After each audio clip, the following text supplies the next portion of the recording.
இன்னைக்கு நான் உங்களுக்கு சிம்பிளான வெஜிடபிள் குருமா எப்படி செய்யறதுன்னு காட்டுறேன். அதுக்கு தேவையான பொருள் ஒரு வெங்காயம், ஒரு தக்காளி, 2 கிரீன் சில்லி, கருவேப்பிலை, ஒரு ஸ்பூன் இஞ்சி பூண்டு விழுது, வெஜிடபிள்ஸ். நான் இன்னைக்கு 4 வகையான வெஜிடபிள்ஸ் எடுத்திருக்கேன். காலிஃபிளவர், உருளைக்கிழங்கு, கேரட், கிரீன் பீஸ். அப்புறம் சாம்பார் பிடிக்கும் ஒரு 2 ஸ்பூன். மசாலா அரைச்சு வச்சிருக்கணும். இதுல நான் என்னென்ன போட்டு அரைச்சிருக்கேன்னா தேங்காய், 1 ஸ்பூன் சோம்பு, 2 ஸ்பூன் பொட்டுக்கடலை, 2 கேஷ்யூ, அந்த 4த்தையும் போட்டு அரைச்சு விழுதா எடுத்து வச்சிருக்கேன். அப்புறம் கொஞ்சம் கொத்தமல்லி. ஒரு கடாயில எண்ணெய் விட்டு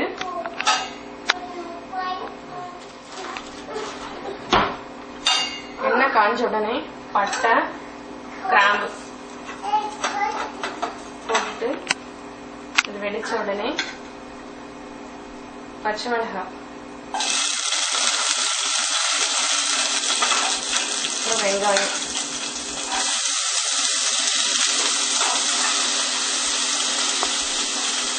லைட்டா வதங்கினோடனே இஞ்சி பூண்டு பேஸ்ட் போட்டுக்கணும். கொஞ்சம் உப்பு சேர்த்துக்கோங்க வெங்காயம் வதங்கிறதுக்கு.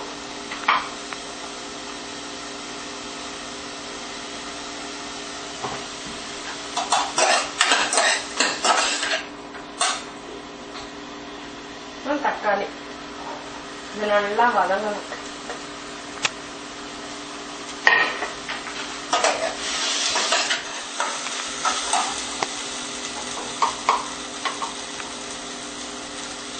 இதுல ஒரு கொஞ்சம் டர்மரிக் போட்டுக்கோங்க. அப்புறம் பொடி, சாம்பார் பொடி 2 ஸ்பூன் சொல்லிடுங்க. 2 ஸ்பூன் சாம்பார் பொடி போட்டுக்கோங்க.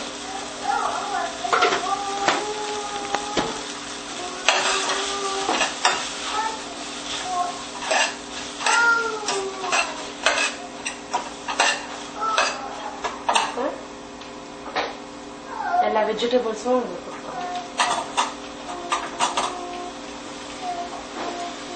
போட்டு கொஞ்சம் வாட்டர் மிக்ஸ் பண்ணிக்கோங்க.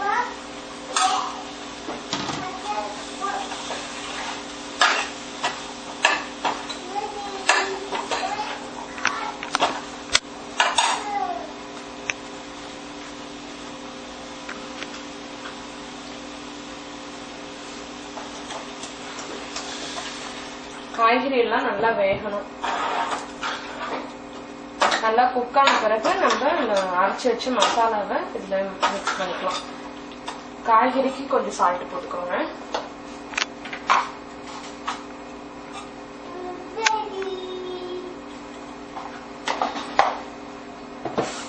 இந்த ஸ்டேஜ்ல கருவேப்பிலை ஆட் பண்ணிக்கலாம். இது நல்லா வேகணும். மூடி வச்சுட்டா நல்லா குக் ஆயிடும்.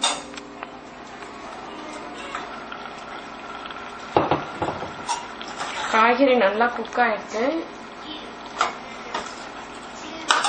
இந்த ஸ்டேஜ்ல இந்த அரைச்சு வச்ச மசாலாவை போட்டுக்கிறோம். இதுல நான் என்னென்ன போட்டிருக்கேன்னா 1/2 கப் தேங்காய், 1 ஸ்பூன் சோம்பு, 2 ஸ்பூன் பொட்டுக்கடலை, 2 கேஷ்யூ போட்டு அரைச்சிருக்கேன். தண்ணி விட்டு இதுல மிக்ஸ் பண்ணிக்கிறோம்.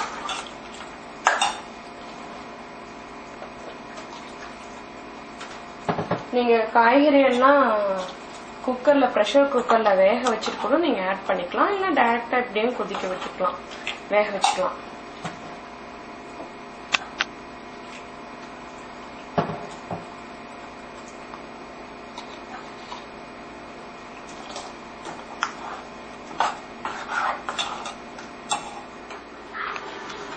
இது நல்லா கொதிச்சுட்டு அந்த மசாலா மிக்ஸ் தேங்காய் விழுத போட்டு ஒரு 10 to 15 மினிட்ஸ்க்கு கொதிக்க விட்டுடுங்க. ரொம்ப கொதிக்க விட வேண்டாம். இந்த ஸ்டேஜ்ல ஆஃப் பண்ணிடலாம். இதுல நீங்க எந்த விதமான காய்கறி வேணாலும் போட்டுக்கலாம். கேப்சிகம் போட்டுக்கலாம், பீன்ஸ் போட்டுக்கலாம், அதே மாதிரி காய்கறிலாம் கூட ஆட் பண்ணிக்கலாம். இதுல நான் பொட்டுக்கடலை ஒரு 2 ஸ்பூன் ஆட் பண்ணிருக்கேன். அது திக்னஸ்க்காக தான் நான் ஆட் பண்ணிருக்கேன். இது ரொம்ப சப்பாத்திக்கு ரொம்ப டேஸ்டா இருக்கும். இந்த ஸ்டேஜ்ல ஆஃப் பண்ணிடுங்க.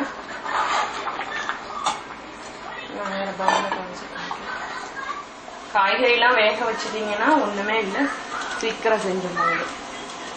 Vegetable kurma ready.